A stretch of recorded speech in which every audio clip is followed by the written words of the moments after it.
Then, in the 7th year, Jehoiada strengthened himself and made a covenant with the commanders of hundreds, with Azariah son of Jeroham, Ishmael son of Jehohanan, Azariah son of Obed, Maaseiah son of Adiah, and Elishaphat son of Zichri.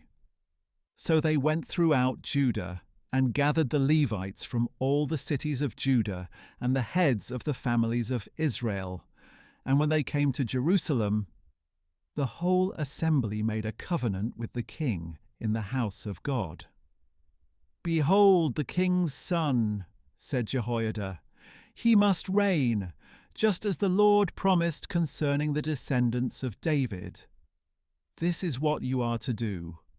A third of you priests and Levites who come on duty on the Sabbath shall keep watch at the doors. A third shall be at the royal palace, and a third at the foundation gate, while all the others are to be in the courtyards of the house of the Lord. No one is to enter the house of the Lord except the priests and those Levites who serve. They may enter because they are consecrated, but all the people are to obey the requirement of the Lord. The Levites must surround the king with weapons in hand, and anyone who enters the temple must be put to death. You must stay close to the king wherever he goes." So the Levites and all Judah did everything that Jehoiada the priest had ordered. Each of them took his men, those coming on duty on the Sabbath and those going off duty, for Jehoiada the priest had not released any of the divisions. Then Jehoiada the priest gave to the commanders of hundreds the spears and the large and small shields of King David that were in the house of God. He stationed all the troops with their weapons in hand, surrounding the king by the altar and the temple, from the south side to the north side of the temple.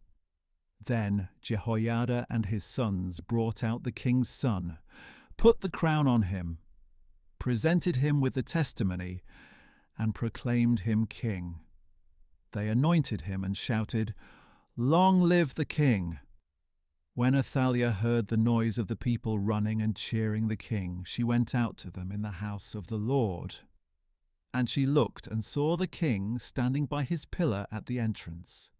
The officers and trumpeters were beside the king, and all the people of the land were rejoicing and blowing trumpets, while the singers with musical instruments were leading the praises.